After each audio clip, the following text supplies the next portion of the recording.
is a women quiz is like an impossible question you get from your lady. And if you could have sex with Beyonce and no one would find out, would you?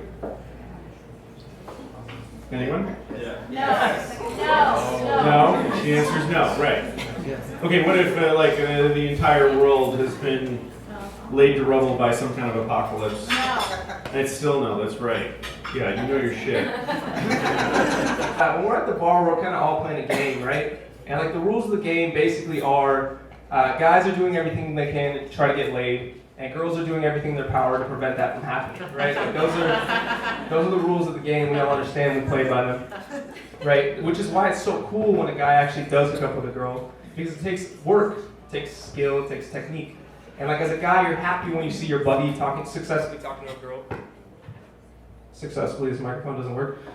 Successfully talking to a girl, because getting pussy is a community effort, right? Like guys, we help each other out, right? Like we set picks, we intercept, we throw marbles on the floor, like we get shit done, we make it happen. We're all there to help each other out, right? That's why I think at the end of the night there should always be like an Academy Award style acceptance speech, right? For like the guys, just to like thank all the moving parts, just to show that he appreciates it. Right, and might probably would sound something like this. Thank you, just have a few words. Getting this magnificent Filipino pussy tonight would not have been possible without the homie Fred buying her cock-blocking friend a drink. Thank you, Fred, I really appreciate that. Also, thank you, David. Couple more people. I just want to thank the random guy, Brad, who really stepped up when we needed an extra wingman. There was 3 of them, 2 of us. Thank you, Brad. I really appreciate it. Thank you, man. And of course, I want to thank our Lord and Savior, Jesus Christ. Because without him, I'd have no dick. So thank you. Thank you. I've lived in Southern California my whole life, but I just moved to LA, and I'm just now noticing that we're lazy. But we try not to be. But we are. But we pretend that we're not. Like, I think we're one of the few cities where we just wear our workout clothes everywhere. Even if we're not working out, like we're suited up. Like if someone needed us to be active, we could do some shit. You know? And I'm guilty of that. I do that all the time.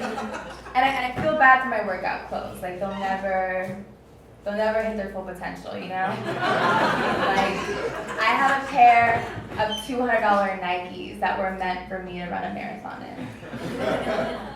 They weigh an ounce, and they're sweat-proof. And when was positive, they have like a little Olympic torch embroidered on them. That's how intense they are. And those shoes I wear to Whole Foods. They're my Whole Food Nikes. Every once in a while, like power walk down there, and I'll do like a little, just so they get the kill, just so they know what it feels like to be on someone athletic. I was 33 and a server at Norm's. My boss was 18. Do you know what it's like as a 33-year-old man to have an 18-year-old tell you to get off your cell phone? You know what it's like as a 33-year-old man to have an 18-year-old take your cell phone away from you? Do you know what it's like to beg an 18-year-old for your cell phone at the end of your shift? And then have that 18-year-old ask you, now what have we learned today, Michael?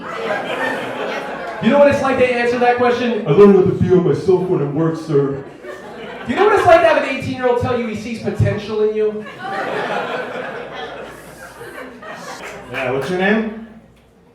Matt. Let's give it up for Matt for coming out tonight. Surrounded with some ladies. This guy's getting laid tonight for sure. Because I'm pretty sure I'm stronger than he is. Oh man, I had a girl approach me recently. She was like, you're kind of good looking, but you'd be even hotter if you had a beard. And I was kind of like, fuck you, because I can't grow a beard. Any other guys in here can't grow a beard? Make some noise. Yeah, I feel it. It pisses me off because I feel like girls are super into guys with beards all of a sudden. It's all over the internet. Hashtag beard fever. Like, girls are never into the stuff I have going on. I've never heard a girl tell her friend, like, Becky, I just want like a fat guy with a medium penis. I'm like, no. I would be all over that. I'm like, hey, I'm telling you, I know a lot of you ladies are told you're very funny on dates. I know. And I know that from your point of view, it just sounds like it's just tough. Yeah. But up here, it sounds like I'm dating all of you at the same time. Just want to throw that out there. Okay. Like all of you. Don't make me swipe right. What's up? How's everybody doing? You enjoy the night so far? Yeah? Cool, man. Yeah, I put this show together, so it really means a lot to me that y'all came out tonight. Yeah! Thanks, Mom. Excuse me. Hi. Hey. If you're gonna sit in the front row, please shut the fuck up.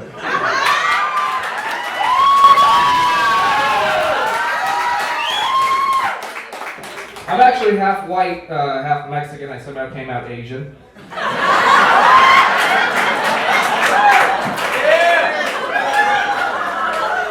It's a mystery to me too. It's a mystery to me too. I grew up in a mainly Hispanic neighborhood though, so like anytime I get stopped, like walking home or something, I get stopped by a cholo. He's like, "Hey Holmes, where you from?" I'm like, Raider Nation. He's like, "Oh, like go on through." I'm like, "Thanks. We'll get him next season, pal."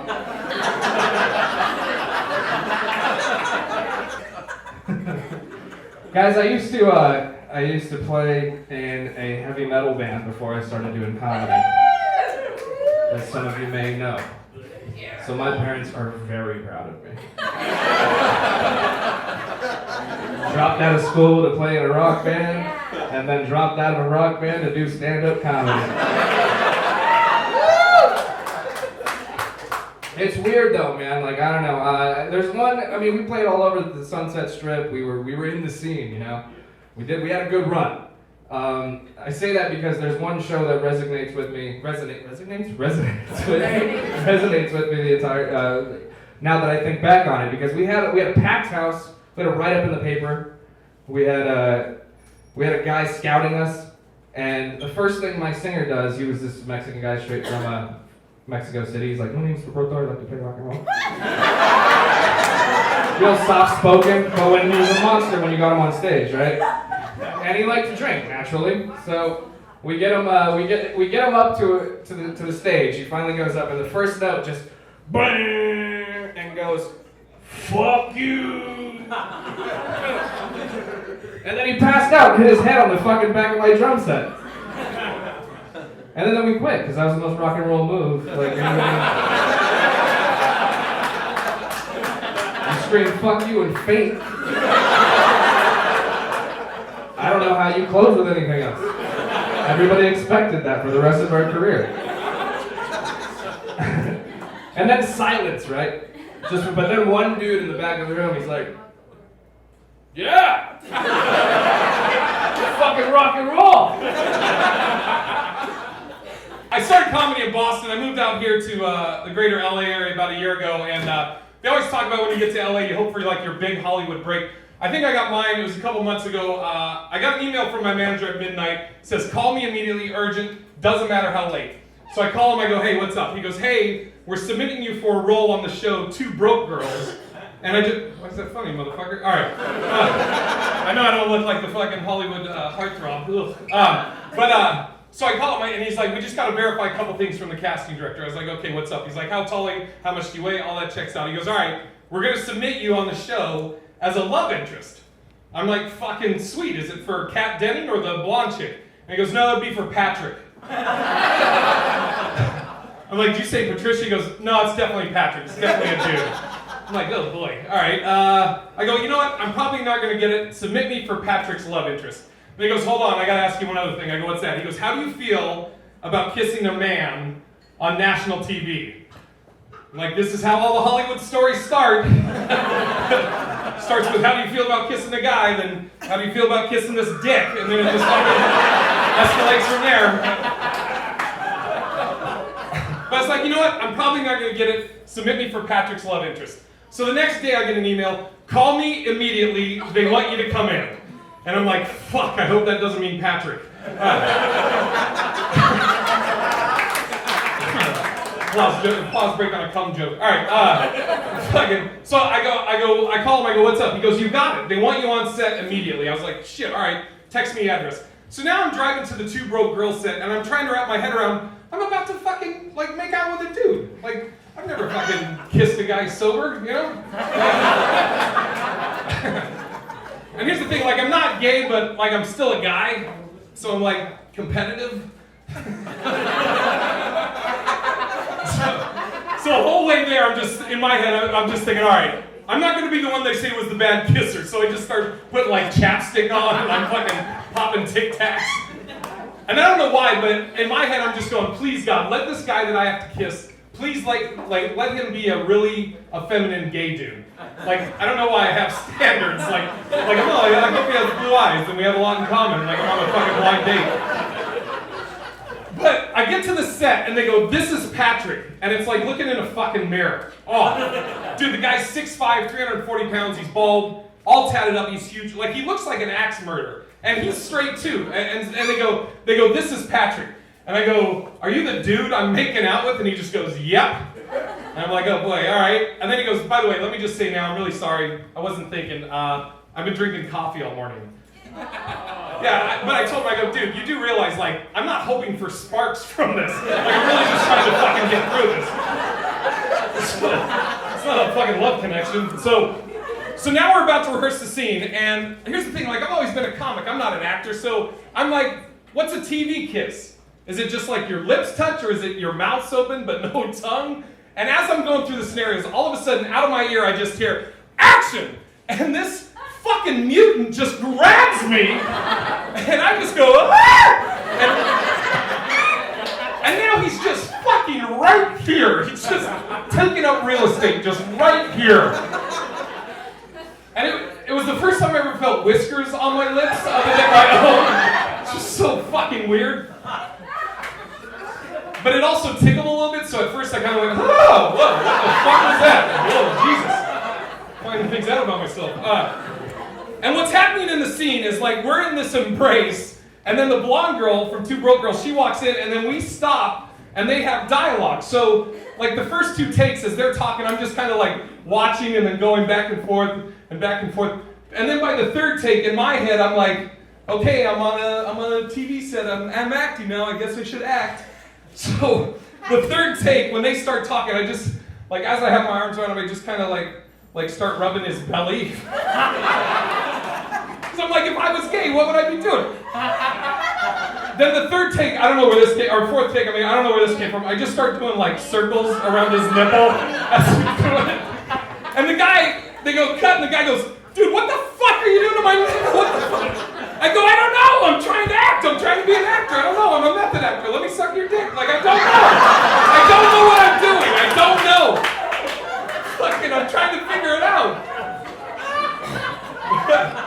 But everybody on the set everybody was great. I can't say anything but nice things about the cast and crew, and it's kind of a weird thing to be your big Hollywood break, but I guess I'm fucking proud of it. I don't know, but if you, yeah, thank you. Thanks, I appreciate that. If you want to see my episode, it's the last year's season finale of Two Broke Girls. You got to go about 10 minutes in, and then you guys got to look closely. Look for the part that doesn't fucking exist. They cut my fucking scene! I made out with a fucking guy for nothing! What the fuck? Jesus Christ!